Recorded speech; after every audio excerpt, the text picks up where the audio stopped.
The most superficial region of the integument is the epidermis, and that's the focus of our second part of this lecture on the integumentary system. Now, it turns out there are two different types of epidermis. There's what's called thin skin and something else that's called thick skin.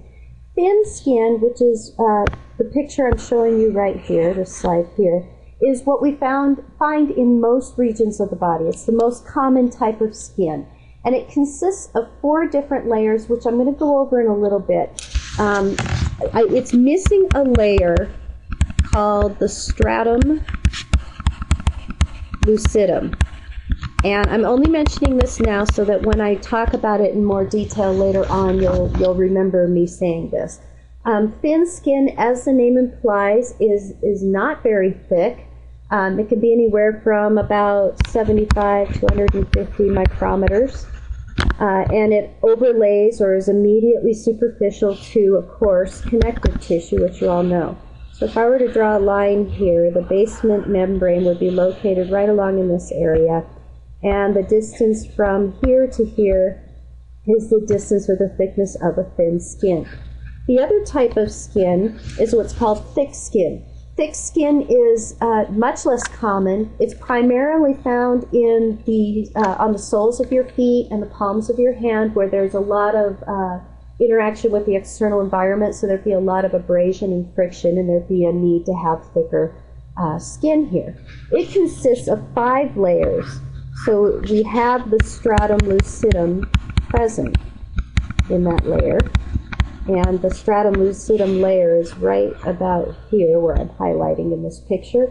The total thickness, isn't that 75 to 150? The total thickness of thick skin can vary, but it's usually somewhere between 400 and 600 micrometers thick.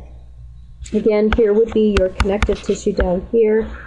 This line right here that I'm drawing would be pretty close to right where the basement membrane is located, and out here, of course, is the lumen. So let's take a look at the different layers that make up the epidermis. Oh, I guess I got to show you here real quick. Here's a comparison of thin skin on the left side compared to thick skin on the right, and you can see that the names for them are appropriate in terms of the number of layers of cells present in each. Okay, now we can go on and look at all of the different layers that make up the epidermis. There's a maximum of 5 layers in the epidermis. 4 of those layers are found in thin skin. All 5 of those layers are found in thick skin.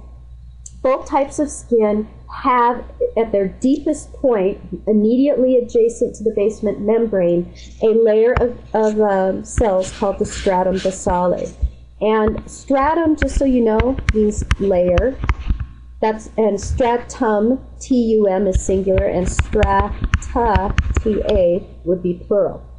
Now the stratum basale, because it's located immediately adjacent to the basement membrane and immediately adjacent to the underlying connective tissue, is obviously the layer of cells in the epidermis that's closest to all the blood vessels. This turns out to be the regenerative layer. This is the layer where we find stem cells whose job it is to continuously divide and produce new what are called keratinocytes. Keratinocytes are the main type of cell found in the epidermis. Cyte, you will remember, relates to a mature cell. Keratin reflects the fact that these mature cells, when they're all said and done, are packed full of a very strong fibrous protein called keratin.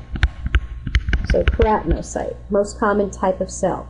And this bottom layer, the stratum basale layer of cells, is what's constantly dividing to make all of these keratinocytes that we find in all the layers. Now in this picture over here, you can see the underlying connective tissue here and here. This red line I'm drawing right now would be the basement membrane roughly. And then immediately superficial to that, in yellow, I've highlighted previously the area where you would see the stratum basale, that base layer of cells. Now, not only do we find keratinocytes being generated in this layer, we also find that situated in this layer is another special type of cell that is much less common, but it is still very important, called the melanocyte. Melano refers to the fact that these mature cells manufacture a pigment called melanin. Melanin is that color pigment molecule that gives your skin the brownish hue it has. It's what's responsible for some people having fairer skin, some people having darker skin. It's also what's responsible for allowing your skin to darken, what we call a tan, when you are out in the sun for an extended period of time. This picture below here shows you several examples of melanocytes. These guys are really interesting. They are cells that have these long dendritic or branch-like projections that stick out or extend in between all the different keratinocytes. And you can see the dark pigment, the melanin that they're manufacturing and housing inside of them. And it turns out that after they manufacture that melanin, they then exocytose it.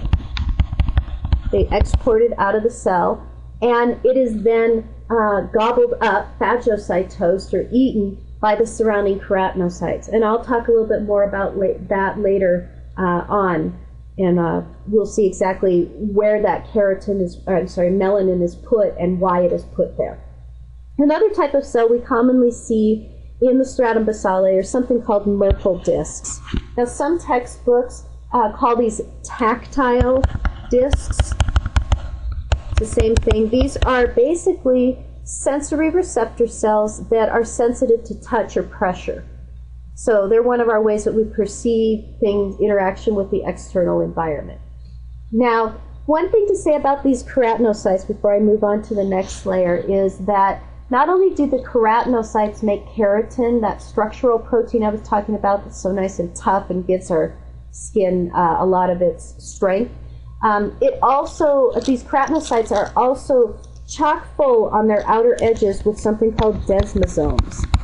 And desmosomes are a special type of cellular attachment or cellular anchor that connects cells to each other and also attaches them to the underlying basement membrane. And they're really important for skin integrity. I mean, if you could imagine, if you had a bunch of keratinocytes and they had no way to connect with one another, you would not have a very good barrier in your skin.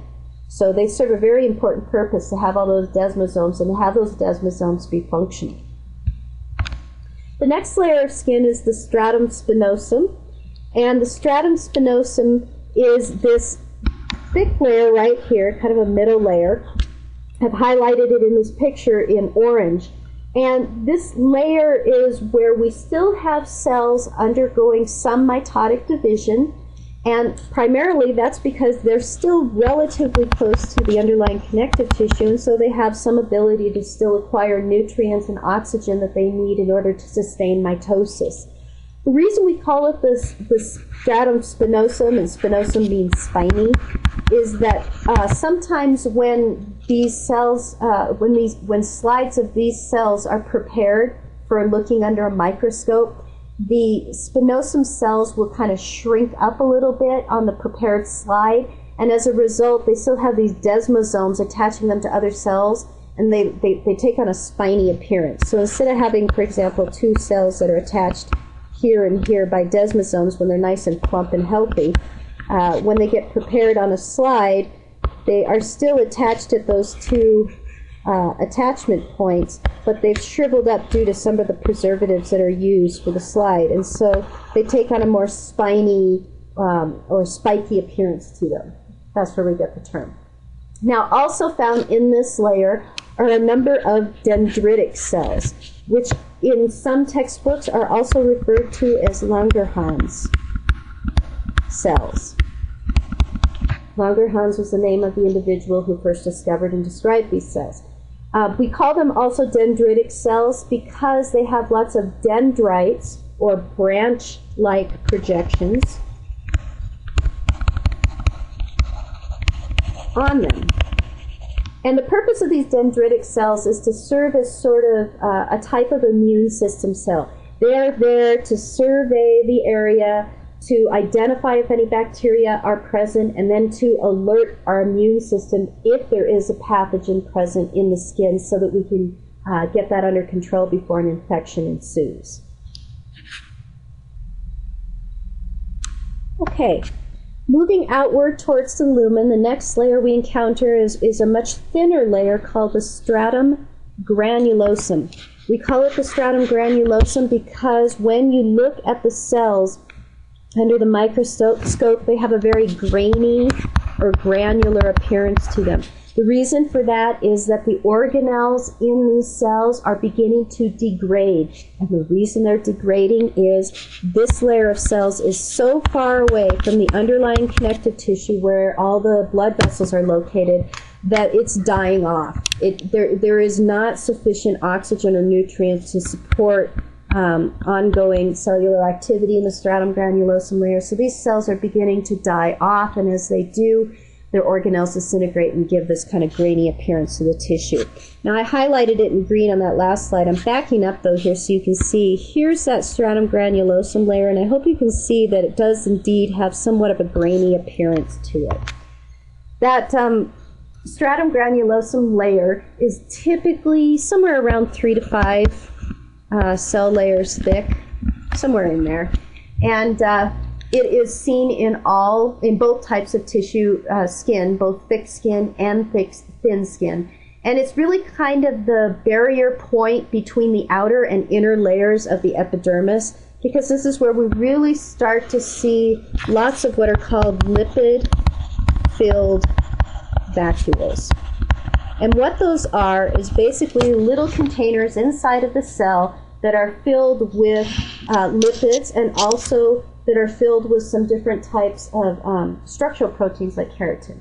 And those eventually are what allow our skin to become waterproof, or at least very water resistant, so that we keep the fluid that we have inside of our body there and don't lose it to the external environment, and so that we don't take up too much water from the external environment inward. Next layer out, highlighted in blue here, is the stratum lucidum. This is the layer that is only found in thick skin. We do not see the stratum lucidum in thin skin. The stratum lucidum is called that because lucidum refers to having a very clear layer, and that's because there is a protein in this layer called elidin. And elidin, E-L-E-I-D-I-N, yeah, I spelled that right, elidin, is a type of protein that doesn't take up stain very well, and so when you look at it on a tissue slide, it appears to be a clear layer. And let me back up one slide so you can see that stratum lucidum layer here is kind of this pinky glass-like looking layer right there. Very little of the dye is picked up in that layer. Elidin, by the way, is a precursor molecule that gives rise to keratin. Okay, by this point in time, one other thing you'll notice about the stratum lucidum is you can't see organelles and you can't see nuclei. That's because, remember, in the stratum granulosum, all those cells were dying and the organelles were degrading. Well, now they're totally, the organelles are gone. They're dead. They're disintegrated. They're no longer present, and so you will not see them. And that leads us to the outermost layer of cells called the stratum corneum.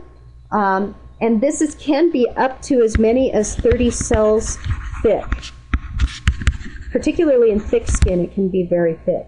You can see here in this slide, I've highlighted this in purple. It's quite a thick layer of densely compacted, very tightly packed together leftovers of what were once keratinocytes. Remember, the cells are long since dead. Really all that's left is a bunch of keratin packed together plus a bunch of plasma membranes and other lipids that help to contribute to the waterproofing capability of the skin. This is where we lose cells, okay? Dead skin cells slough off here. That's called exfoliating when we lose skin cells. And we continue to make new skin cells, new keratinocytes down in the stratum basale here, and they eventually move outward towards the surface, towards the lumen, and are shed off. In a typical in a typical lifetime, you can shed more than 100 pounds of skin cells. About 105 is the estimate for the average person. So let's take one last look real quick. I want you to compare here the differences between the untouched up slide here and the one where I've highlighted the layers for you so you can see them. The stratum basale layer here in yellow the stratum spinosum layer in orange, the very relatively thin stratum granulosum layer where it's all grainy due to those organelles dying, the stratum lucidum where very little of the slide preparation dye is taken up, and the very thick stratum corneum immediately adjacent to the lumen. Those are all the pieces and parts of the epidermis.